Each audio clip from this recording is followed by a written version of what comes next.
everybody. Welcome to Myriad of Chains, the podcast where we explore the world of blockchain and cryptocurrencies with industry experts and thought leaders. I'm your host for today, Tandu, surprise, and I'm thrilled to have Jean-Daniel Gauthier as our guest today. So this is a bit of a reversal. And of course, Jean-Daniel is a renowned expert in the field of blockchain, and he has extensive experience in the industry. So we're going to delve into the exciting world of blockchain, crypto, and everything new in the industry. We're going to uncover a lot of the potential that is actually, make sure that you guys don't miss everything that's happening. And we're going to go in depth actually with Danny, and we can figure out like what he's thinking, what he's interested in, and probably we can learn from him stuff to transform the way we live and work. So let's get started. Hey, Danny, how are you? I'm fine. As you know, I don't hold my words. So I'm gonna road dog this puppy like there is no tomorrow. Uh, just give me your best and give me your worst, and I'm gonna do exactly the same. I even have like paper and pen to take notes or Oh, like angrily tear apart, I'm depending on what you throw my way. okay. I actually would like to start all this by talking about Myriad and why you co-founded this actual platform, and why are you CEO of Myriad? Basically, why are you so passionate about social media and particularly decentralized social media? All right, so that's a very good question because like people who know me know that I'm not a lot on the social media. I'm not participating much Yeah. in discussions, and there is a reason why. Because since let's say 2010, I've stopped finding discussions interesting. Hmm. Um, there was a time, there was a moment. It started just after I Can has cheeseburger and nine gags, where social media started to become pandering instead of being like a connective digital tissue between us. Hmm. So I'm from Friendster. I'm from Parano.fr for people who know that really weird website, which was between a role playing website and Wait, what? a social website. Can you repeat that for our listeners who might be younger than us? Parano.fr. It's a French website, and Oh, yeah. So we had meetups, and yeah, we actually like I used to chat offline. I mean, out of Friendster on Yahoo with people I met on Friendster. Like there was real human connection somewhere, you know. yeah. And it shifted from there to well, from connecting with people to connecting with content, and I choose the content I want to connect to. I stopped watching TV in 2000. um, I curate most of what I watch, even on YouTube. I'm merciless with short video algorithms and everything because I really don't want to be fed shit. I'm sorry to say. Okay. And there was this time where everything switched from being dialogue to being happy. I don't know whether you remember this toxic positivity that was absolutely everywhere. I You remember that actually. you yeah, you couldn't scroll twice without having a motivational poster about I whatever, remember that. right? Yeah, a cat that says "hang in there." Yeah, something like that. And people really pushing, like if you really want to, you can do it. Like if you don't have legs, but if you really want to, you can run. And this, yes, with prosthetics, Okay, okay, sure. but get me the prosthetics first. Be nice. Yeah. So I happen to suffer from depression. I've suffered from depression since I was 11 years old, right? And this thing as a clinically depressed person made me absolutely like it was maddening. So I went back a little, and I started to look at how people started to interact and how people in content interacted, and I thought this is messy. This is depersonalized, this is depersonified. we come from a time when you wanted to say something on the internet, when you wanted to expose something, you had to do your own research and code something in HTML4 on Microsoft front page, or VI if you were that kind of nerd. I know you probably did it on VI, Pandu. uh, and find a hosting and put it online and then reference it on Yahoo or Ask Jeeves or Alta Vista and something, and put some effort, to have some kind of interaction. It was harder to publish content. It was really harder to publish content, and maybe you'd receive an email from someone who say, "Hey, I liked your website." But Uh, there's like address book, not address books. What's it called? Guest books, right? yes, Guest books. yes, guest books. One of my websites was published. The address and the review was published in a physical book of the best French Ah! websites of 1999 or something like that.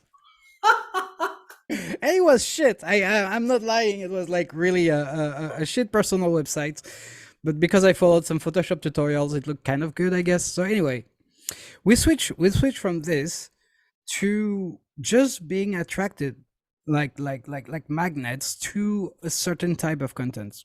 Hmm, This content, first off, the first thing I saw, and that was in 2000 and yeah, around 2000 and between 2010 and 2012, was all over the freaking place, and I hated it. I hmm, hated having 12 identities on 12 different websites, hmm, having 12 different personas for 12 different identities for the same persona. hmm, So if I had 12 personalities and a different identity for each one of them, I wouldn't mind, right?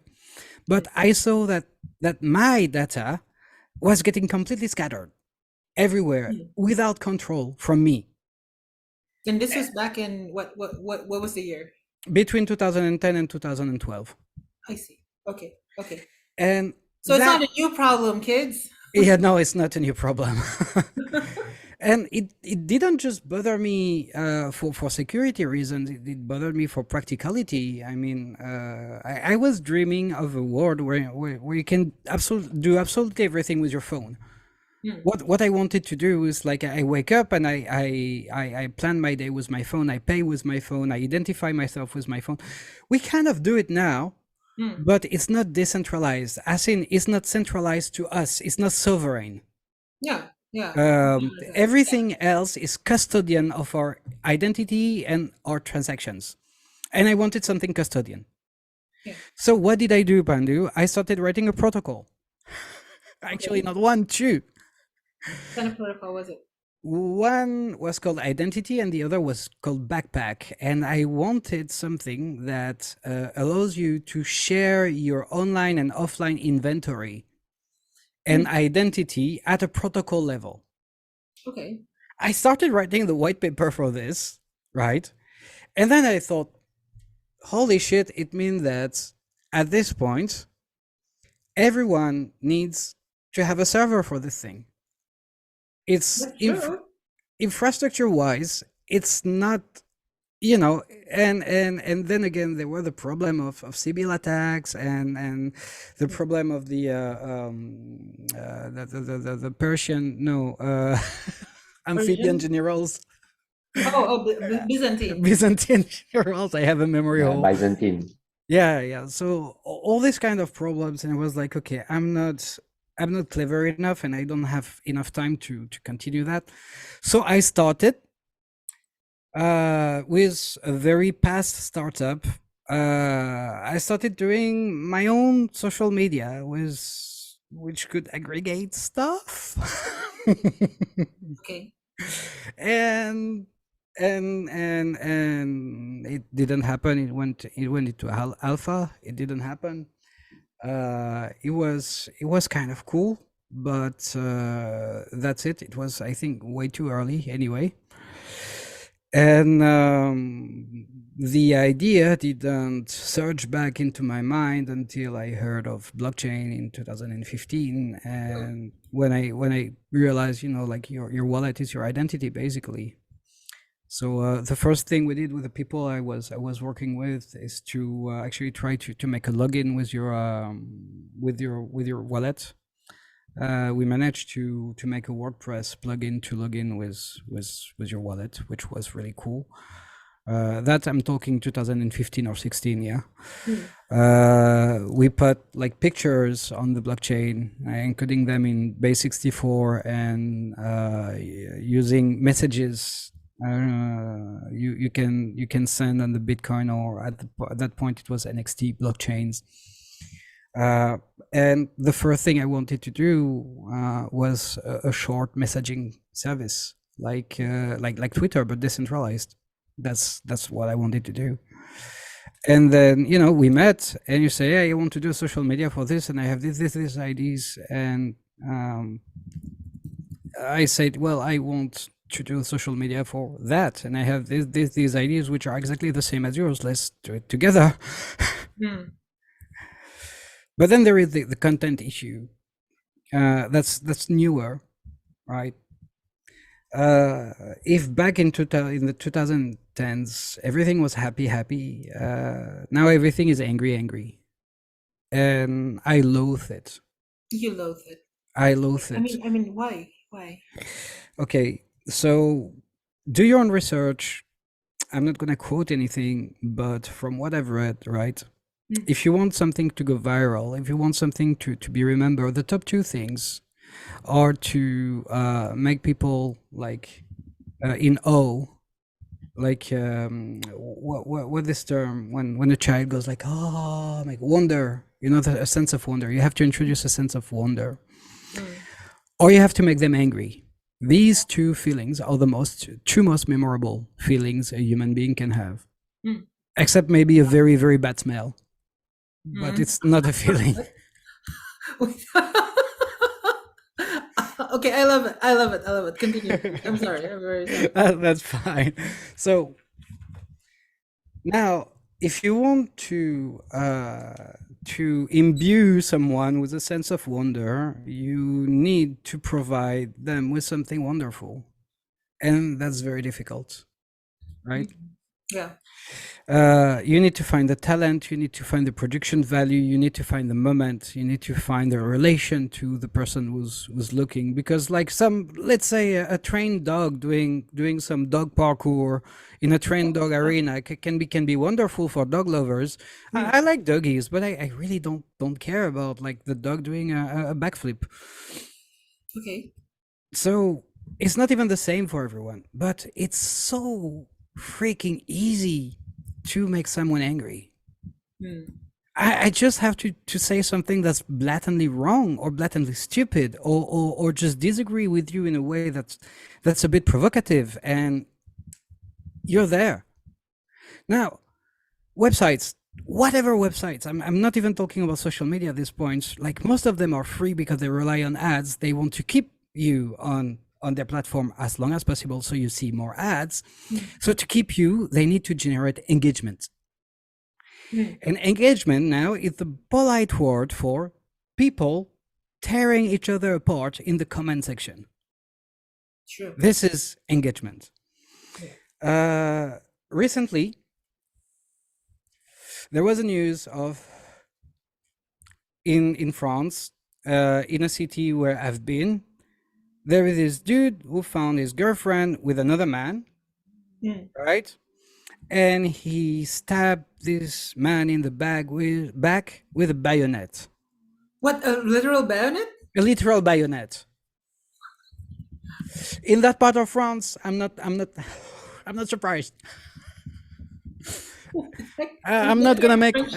Is it still medieval, that part of France? I'm I'm not gonna make a redneck joke because I know a lot of people from Texas and I love them. So, wait. Next. but I Okay, could. I'm not gonna get into this even. Wait, go ahead. Go ahead. But yeah, and the Listen. quote that was in that article about that event, that's bad, was a quote from the judge that said that the dude shouldn't try to report the responsibility on his girlfriend, because apparently the dude was saying it was the girlfriend's fault. I don't know, because no context was given, Mm. Okay. right? But there was it was phrased in a certain way in French, which I cannot really translate, but if it was phrased in a certain way that just calls for a gender war. A gender war. Yeah, it was so biased. It was made to make both feminists and men's rights activists react in anger. It was designed for that, Okay. right? So, this kind of content right now, that's what is pushed to us because this is what make us tear us apart in the comment section. And you're saying they're deliberately doing this, right? Like, Oh yes. okay. Oh yes, they are deliberately doing this because they are just following the clicks. They are just following the money. And if it works, we don't change the recipe, right? Sure. You go you go like this and you continue this concept with smaller and smaller bites of information so you can react on on more regular basis, so you get addicted and you spend longer on the platform so the advertisers are happy. I mean that actually is, I guess. I mean, I'm sorry to cut you off, but like, it's Go ahead. beneficial for them, right? Like, I mean, that's where they get the the clicks. Like the more, I guess, the more fights happen on the platform, the more people watch, more people come in, Exactly. more people laugh at other people, and the more people actually join in the fight, right? But you know what, Yeah. I'm an amateur boxer, Okay. right? And I'm not afraid of getting knocked out. It happened to me. I'm not afraid of punching, kicking. Well, I'm an amateur kickboxer, so I'm not afraid of punching, kicking. But once I enter the ring, Hmm. it is my decision to enter the ring. Once I've taken my decision to enter the ring, you're not gonna make me quit until I'm down or Yeah. until I'm unable to fight. Yeah. But if I'm just in a random room or in a random street and every 5 minutes someone is trying to pick a fight with me, I'm not gonna know how to react. Hmm. Same online. I'm not against good argument, good debate, especially since I love debate because I think it helps us find commonalities, common points. Yeah, I can share a bit about that. Like, you and Mm, me, like, we've been friends for however many years we've been friends, and it's always been like we've always debated, we've and always debated. debate is important, in my opinion as well. And the thing is, like, we've even hotly debated, but it never put our friendship in danger. Yeah, yeah, yeah. I mean, it helps that we actually align Did on a it? few things. No, no, no. I was thinking, because like I'm not disagreeing. I'm just saying Mm, it. It helps that we align on a lot of things, even though we're opposite, politically. mm, Like, technically, like, I mean, our political compass. I mean, I think in terms of like the social, like, whether right wing or left wing, we're probably on the same side socially. Economically, we might differ. From a libertarian perspective, we might differ, or maybe we're the same. I don't know. But thing is, these things are more complicated than it's made out to be, right? exactly, exactly. And this is why I think like you need to be the change you want to see in the world. I am tired of complaining about the state of things, about the information I receive on from all those sources, without at least trying to make an effort to change it. Yeah. And I think Myriad provides tools to not change the world because, like, come on, I'm not delusional, all right? Hmm. But at least provide the tools for people who are looking for a cleaner environment, a more constructive environment to build it themselves. Hmm. So you can organize your topics in timelines, your topics or your communities, in timelines. You can decide to disagree with things, but by actually typing a comment, not Hmm. just by like snowballing down votes like you do on Reddit, which is it's idiotic because you don't see the other side of the arguments. Um, and most of all, the us against them narrative is Hmm. not pushed by the platform. If it has to happen at some point, it's the human nature. The human nature. Technology Hmm. makes people faster, not nicer. Okay, Sure. but at least we gave it a shot, and all within, of course, the work frame of free speech, because it's super important, because it's useless to debate if you can't say what you think. What would you say about like the people who are actually like equating free speech as a dog whistle for just latent conservatism or even alt-right stuff? Nah, I mean, there are people who say that. it's a bit because I'm not really aligned politically between like conservatives and conservatism Hmm. and Hmm. progressism. Uh, I'm just saying that there are some people who blatantly abuse it, like all systems, Of course. like all. It can be from the left or from the right. I don't care. There are clowns everywhere who Yeah. say like, oh, but nobody say that. I couldn't say that. Ha! So I'm saying it now. Are you angry now? But I can say it. You can't touch me. So I fucking hate it. Yeah. But these people, I think, must be dealt with Hmm. in a way that's like, don't give them attention, because usually people who do Okay. that, they're craving for attention. So don't give them attention. Don't even reply their posts. Don't even just freaking ignore them. Hmm. It kills me Hmm. to see, for instance, on Reddit. This is something I hate, to see a post about something who says someone will say something very stupid, right? And this post has like 20,000 upvotes. Well, depends on how you define stupid, though, right? I mean, yeah, sorry to be like the devil's advocate here, but like, No, I mean, like I mean, something that is considered by the majority as something stupid. but I it's know that. like, Huh? is it still like that if the majority likes it? Like, well, not majority, but a lot of people like it. If the majority of like all the best comments, right? Yeah. If you go, you count mathematically and all, like all the best comments, all the comments that are not down voted to oblivion, right? Hmm. uh, think that the topic is stupid, and it could be anything. It could be about archery, or it could be about politics, or it could be about like dog breeding, or Hmm. whatever, right? Hmm. But that thing that is deliberately stupid, and I'm saying deliberately in a deliberate way because this is clickbait, Hmm. is given attention. You're giving these people the attention they crave for, Hmm. and you're not giving them constructive attention. You're not saying, look, A, B, C, D. Yeah. You say, oh, you're a caveman. You're a cave person. You honk a bonk on the bongo.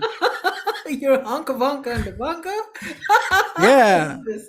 I mean, like most of the argument I see online, like you can shorten into this, Okay. Okay. and it makes me sad. That's This is quite funny though, but okay. Okay. Um, I mean, I'm very interested then. Like this is sort of like something that I also experience in my own like I'm not on Reddit. I am mostly on Twitter, I guess a lot of you know. And Twitter is like I guess Twitter is a bit different though, because like there are multiple ways to show appreciation, and it could be like by retweeting and by liking, and like Mm, in some ways it is different because some people just retweet because they want to like bully the person, for yeah. example, or because of the disagreement, and you know Twitter has something called ratios, right? You get ratioed, and there are multiple types of ratioing. I'm curious about like the way Myriad is designed differently because all these social media apps are designed slightly differently, and Mm, obviously it's no secret that we designed this thing together. But like I guess in terms of the actual social media experience, you were the one that designed it. What are your thoughts? I mean, you did mention briefly earlier about like the design, the timelines yeah. design, and everything else. But like, I'm more curious about like why does it look like that? Why does it like? Honestly, a lot of people say it's similar to Facebook. Why does it look like that? What are your choices? What Mm. was your justification? Not justification. Justification sounds like you're on trial. No, it's like, Oh, you can try me for that. I'll die on this hill. or I mean, yeah. I mean, I'd like to hear what your thoughts are. So first off, what might look like Facebook is the possibility of having long format. Mm, And I do think that the long format is unjustly, unfairly dying You should be able to express your thoughts in a structured manner, with without the restrictions of 200 something something characters. Yeah, I think Twitter copied us on that because Mm, it's no longer limited for subscribers. yeah, and you should be able to actually discuss also in an organized fashion, right?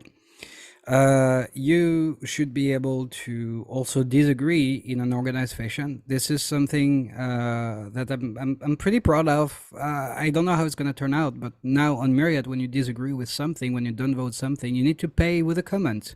You need to say why you disagree with something. And you know, if your answer is honka bonka and the bongo, you're just gonna get ignored and unvoted in the don't vote section, which is kind of counterproductive.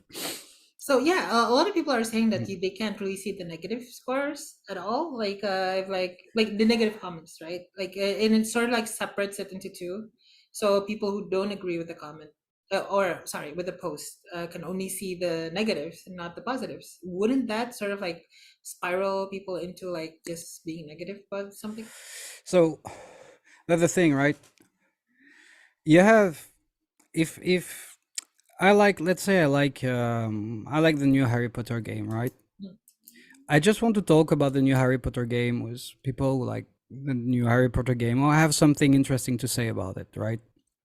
Now, if I want to debate about it, it's different. If I want to step into the ring, mm, and have my fight, it's something different. So I'm gonna go, and maybe I'm gonna hate it. Actually, I haven't played it yet. Maybe it's a lifeless husk of a game without gameplay that just does fan service. mm, So then on the post on the next on the last Harry Potter game, I'm gonna go there and I'm gonna go say mm, like no, like guys, like seriously, no, this is not a good game, not to my standards, mm, and I'm gonna put my gloves on. But I'm not gonna have, well, this is at least in theory, right? I'm not gonna have this impression that whatever I say, I'm diving into the Shark Tank. mm. And this is what's happening now on Twitter and Facebook, on everywhere. Like you cannot. I know that you cannot please everyone. That's true. True. But in a lot of cases, you cannot please anyone now. Whatever you say, That's true. I mean, like it's why is that? Do you think like social media has not changed that much, right? Like it's still we're still interacting in comments, for example, I think we've been conditioned to react. and the conditioning is cultural instead of like digital. Like it's not something from the It's design of the apps. it's both. It's both. Like 2010, right? Uh, Kids who were born there are now 20. Are now like 13. Okay. They grew up with this culture of just reacting, and even those who are like 23, right, Mm, and access their first devices at 10, mm, they spent a lot of their formative years in this kind of environment when reacting is being reactive is better than being proactive. yeah.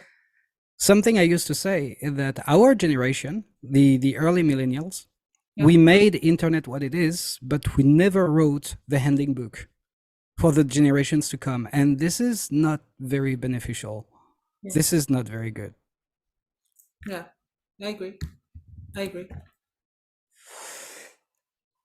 From there, why Myriad looks like it does? Well, there is also, like the timeline.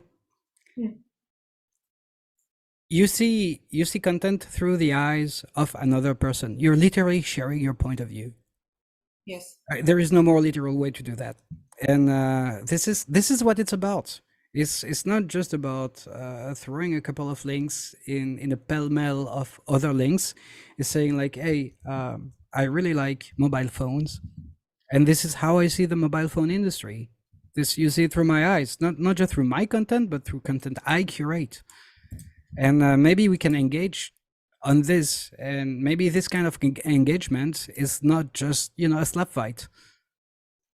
And how do you suppose like the fact that we currently have a lot of political posts on the platform because of free speech, right? Free speech draws a certain crowd, and especially a crowd that wants to have conversations. What do you think? Like, would it? How do I say this? By actually having free speech as the core tenet of the platform, would the design of the application prevent debates, or would it provide more debates? Would it curtail or add to the debate? I think okay. Now we have a lot of political posts, right? And if memory serves, memory from the last 20 seconds, Yeah, it's rather right leaning. yeah. Nothing prevents anybody from the left to jump in, create their own timelines, and start curating. And nothing prevents these people from interacting if they want to, or not interact if they don't want to. What I hope, like the best case scenario, would be someone making a word politics timeline, for instance, with everything mishmash, like left and right, comparing news from this kind of media or that kind of media, and saying what they think about it. And maybe some people could say, hey, you know what, actually the thing about the Second Amendment, if you live in rural America, Mm, it's a need because mm. bears. I don't know, I'm just like Yeah, from the okay, top yeah, of my head, right? yeah. You know what? This the thing about I don't know, like other sensitive topic. I'm gonna be canceled for. Uh, people actually need that for health reason, or for a lot of reasons. Uh, uh, People have shared their life stories with me. They've become more empathetic, and I can now relate to things I didn't relate to before, Mm, because that's how you start relating to something via empathy. mm. Okay. Empathy is an interesting word, actually. Like, how would you train people's empathy, though? Like, I mean, this is something that I guess here's the thing, like the way social media is created right now is like I'm pretty sure a lot of other social media is not very empathetic. Like a lot of people are actually just posting because they want to be seen instead of actually reaching out to people and understanding other people. How do you think our design will help that? Well, first off, we do not condition to immediate reaction. Hmm, That's the first thing. We do not condition to immediate reaction, and we do not condition to anger. We do not pander algorithmically hmm, to anger.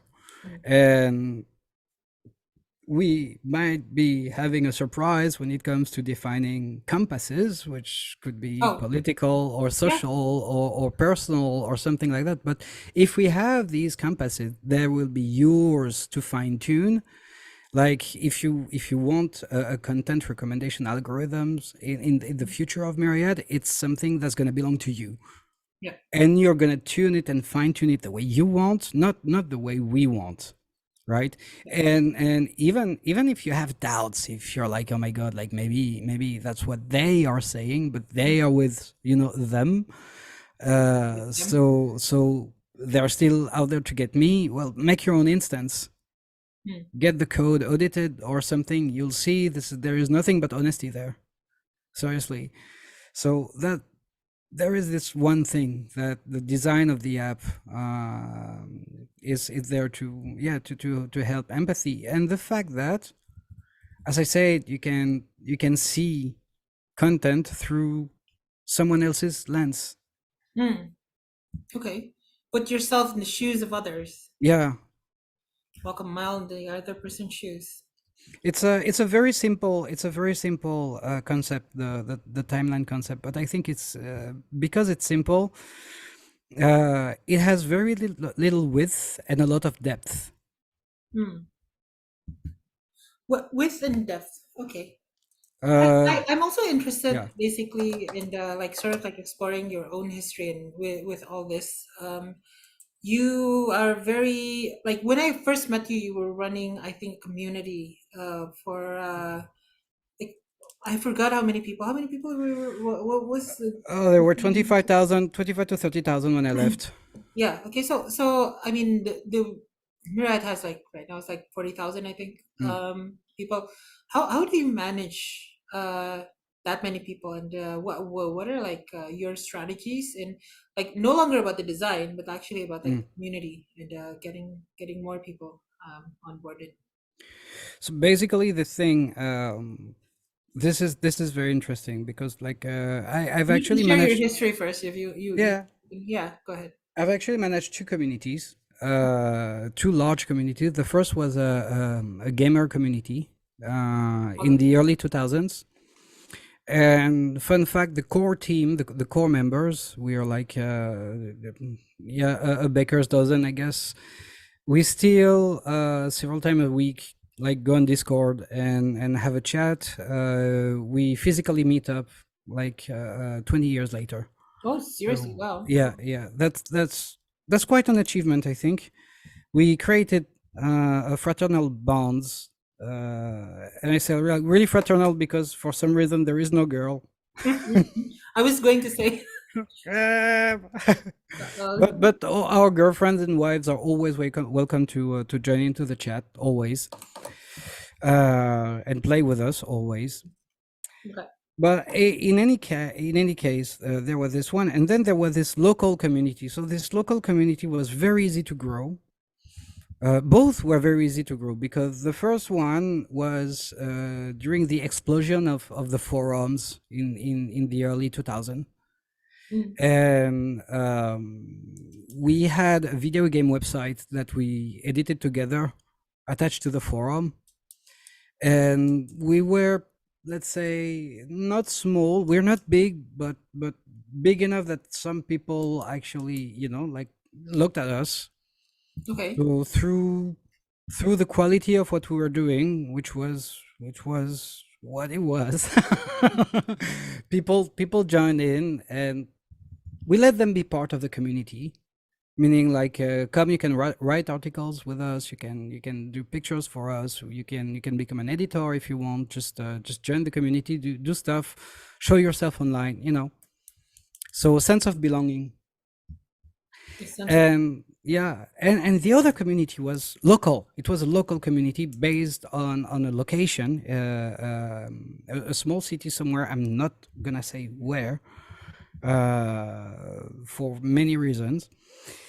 And it's a very touristic place, and people just joined in because they wanted info on the place. Like, where is it nice to eat, where is it nice to mm, exercise, where is it nice to go. And they met, the OGs, and they met the locals and other people from that community, and bonds were created, and again, sense of belonging. You were in the group for a couple of weeks, for a couple of mm. months. You started recognizing people, and those people, you could actually meet them like down your street, which as an admin is not always good.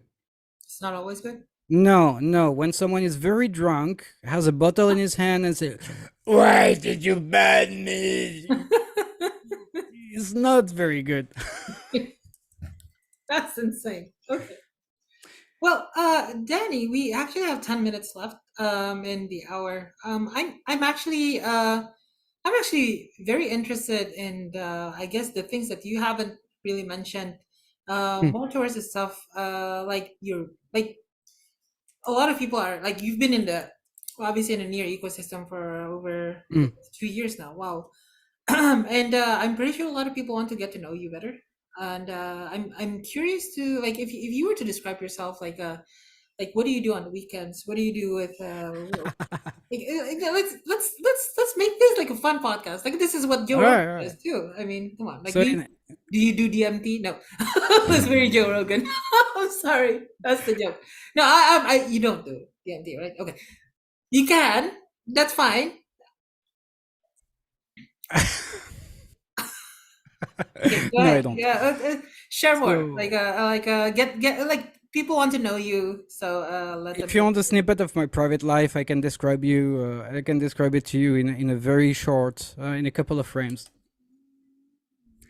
That's Nothing. it. That's That's what I do in my free time. No, it. think I like to tell people about myself is that well, there are good thing and bad things. I'm an amateur fighter. I'm an amateur gamer. Long time gamer. I started when I was like 7 years old. And I like the theoretical aspect of games as much as like playing them.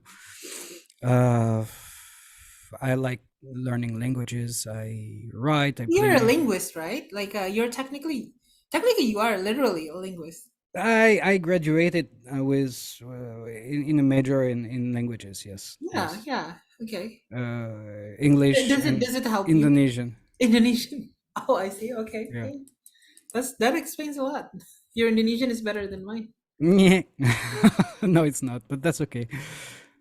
It helps, especially speaking French, because Latin roots, French and English with the Germanic roots, with the Latin roots, Indonesian with some Arabic and some Sanskrit. I'm a bit of a passepartout when it comes to languages. What a passepartout? A skeleton key, a master key. Okay. I don't know how you call it. Yeah. So there's a linguist, Noam Chomsky, who drew the ire of a bunch of AI folks. Like not the ire, like a lot of the AI folks Mm, was laughing at him for saying that GPT-4 is just a toy, or GPT-3. GPT-3 was just a toy, and then like he analyzed it from a linguistic perspective, and he basically drew the conclusion that it's just a language game. And yeah, I mean, I'm not gonna comment since I'm the host. Of course, I do have opinions on it. What do you have? Like, what do you think in terms of AI and in terms of large language models? I think that whatever happened in the box, we need to look at the result. Okay. That's it. You can call it a toy, you can call it a tool. It is what it is. Mm, mm, The start of 2024 is going to be extremely different from the start of 2023, thanks to AI. mm. And probably a lot of other things that are going to happen this year because the world is an interesting place right now. It is. But yeah, just look at the result and find me, I don't know, a dog, a crow, a chimpanzee that can be as useful as ChatGPT, and then call it a game again. That is okay. That's a challenge you're making to Noam Chomsky. It's just I'm very practical, right? Like it's just like a couple of weeks ago calculated an Excel formula for me. So I love crows. I love animals. You wanted to know something about me? I really love animals, especially insects. I'm the house's snake catcher. I've caught several several snakes that got into Okay. the house, and Okay. spiders and wasps Okay. and a bat at some point. But And I a was bat. very like, never Okay. catch a bat with your bare hands. Never do that. I will keep that in mind. Yeah, yeah. Anything in closing, Danny, before we close this?